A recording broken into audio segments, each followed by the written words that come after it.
Hey guys, welcome back to our Computex coverage, and what I have here is Acer's latest Swift 14 AI laptop that is powered by Qualcomm's Snapdragon X Elite platform. And look at this laptop here, it looks so compact, it is very light as well, and compared to the MacBook Air M3, this thing really shames the MacBook Air because of its ports here. So you get a USB 3 port over here, two USB-Cs, which is used for charging as well as display output, and on the right side you also get an additional USB 3.0 port as well as a headphone jack. Now this is a very compact looking laptop. As you can see, the screen bezels are very slim, which makes it very compact. The keyboard feels very nice to type on. The trackpad is large enough for performing gestures and all that. And when I did a brief hands-on with this laptop, all I can say is that I really don't feel that this is an ARM laptop of the past, because as we know, ARM laptops used to have pretty performance and all that, but this thing here runs on Windows 11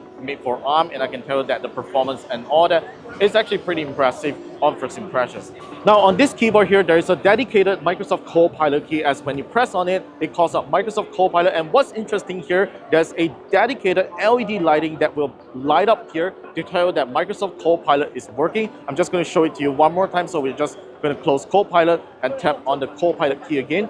Notice that there's a light going on here. So this is a really interesting interface that Acer has built for the Swift 14 AI, so that you know Microsoft Copilot is working or some AI applications are working right here.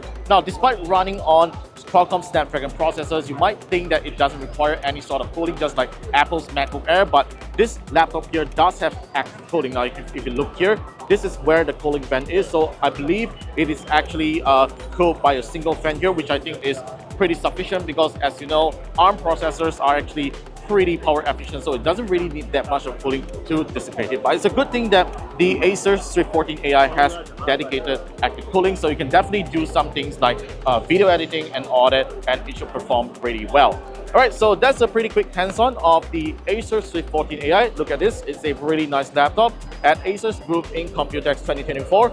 Let me know what you guys think about ARM laptops in general. Whether do you think you will be owning a Snapdragon powered laptop in the future? Let me know about it in the comments down below. And as of now, thanks for watching, and I'll see you in the next one.